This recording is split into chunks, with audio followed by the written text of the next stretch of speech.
임진왜란의 격변기 조선은 명나라와의 외교를 통해 국가의 운명을 걸었습니다. 그 중심에 서 있던 인물이 바로 심유경입니다. 사신으로 파견되었지만 그는 단순한 외교관 이상의 역할을 했습니다. 그의 등장은 조선의 역사에 복잡한 파장을 일으켰고 오늘날에도 찬반이 갈리는 인물로 남아 있습니다. 심유경은 과연 어떤 사람이며 그의 외교는 조선과 명나라에 어떤 영향을 끼쳤을까요? 챕터 1 명나라의 책사 심유경의 등장. 심유경은 명나라의 외교관이자 정보장교로서 조선에서는 낯설지만 임진왜란 당시에는 조선을 비롯한 동아시아 외교의 핵심 인물이었습니다. 그는 명나라 만력제의 휘하에서 외교 업무를 담당하며 뛰어난 언변과 정치 감각으로 주목받았습니다. 임진왜란 발발 직후 조선은 명나라의 원군을 요청했고 이에 따라 심유경은 조선에 파견되어 상황을 파악하는 임무를 맡게 됩니다. 명나라 입장에서 조선은 국경을 맞대고 있는 중요한 완충지대였고 일본의 침공은 명에게도 중대한 위협이었기 때문에 그 파견은 결코 단순한 감시가 아니었습니다. 당시 조선은 이미 큰 피해를 입고 있었고 명나라도 내부적으로는 만력제와 대신들 사이의 권력 투쟁으로 혼란한 상태였습니다. 이러한 배경 속에서 심유경은 조선에 도착해 일본과의 전쟁 실태를 파악하고 어떻게든 빠른 종결을 모색하려는 움직임을 보입니다. 그는 일본과 조선, 명나라 세 나라의 이익을 모두 조율하려 했지만 그 방식은 결코 단순하거나 순수한 것은 아니었습니다. 특히 그는 일본 장수 고니시 유키나가와 비밀리에 접촉하며 조선과 명을 속인 채 평화협상을 시도합니다. 이러한 전략은 겉으로는 전쟁을 끝내기 위한 외교 노력처럼 보였지만 그 속내는 복잡한 정치적 셈법이 얽혀 있었습니다. 심유경은 명나라 내부에서 자신의 입지를 강화하고자 했고 동시에 일본과의 협상을 통해 자신의 외교적 수완을 과시하고자 했습니다. 그러나 그의 행보는 조선과 명 양국 모두에게 불신을 불러일으키며 결국 더 큰 갈등의 씨앗이 되었습니다. 챕터 2 고니시와의 은밀한 협상.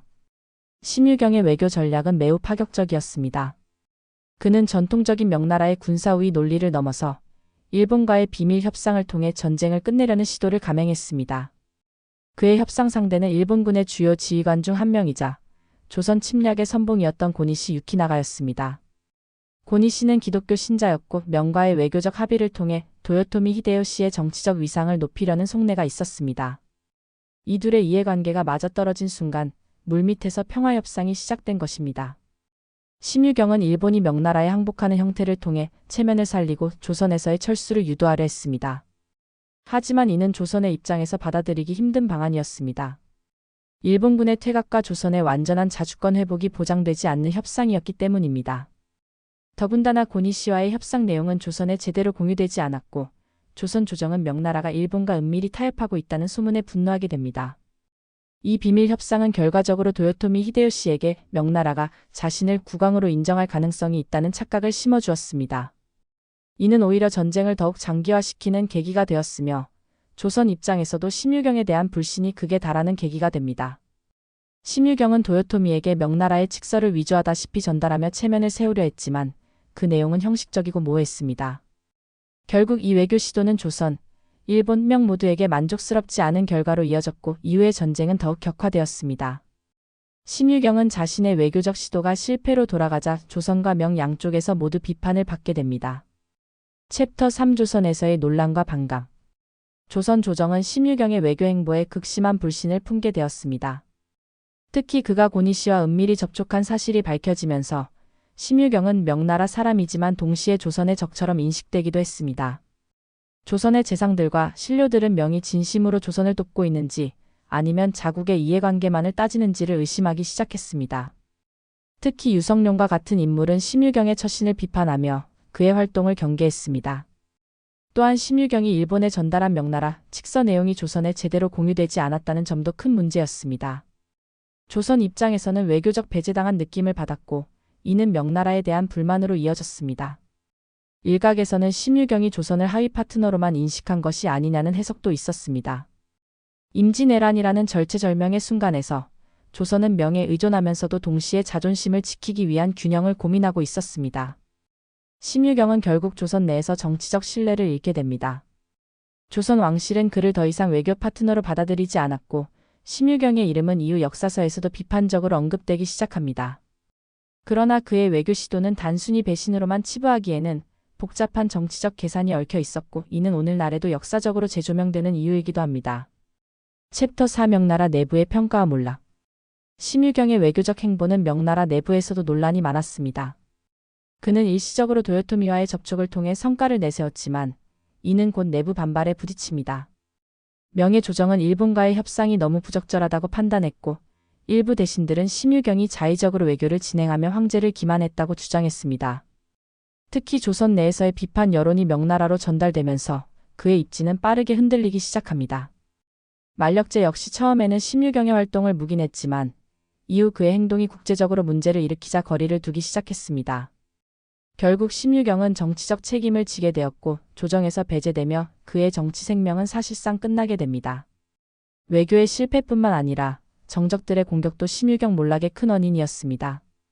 그는 결국 명나라의 외교 실패 사례로 기록되며 이후 명나라의 대조선 정책에서도 더욱 강경한 노선이 등장하게 됩니다. 심유경의 사례는 당시 명나라가 외교적 선택의 여지가 얼마나 좁았는지를 보여주는 한 예입니다. 내부적으로는 재정난과 권력투쟁, 외부적으로는 조선과 일본이라는 복잡한 이해관계 속에서 명나라도 현실적인 타협을 원했지만 그 선택이 결국 자국의 신뢰도와 정치 안정성을 해친 결과로 이어졌습니다. 심유경은 이러한 시대적 모순을 가장 선명하게 보여주는 인물이라 할 수 있습니다. 챕터 5 전략인가 배신인가 외교술의 두 얼굴. 심유경의 행보는 당시로선 과감하고도 위험한 도박이었습니다. 그가 펼친 외교 전략은 전통적인 충성심보다는 실리와 현실 외교에 가까웠습니다.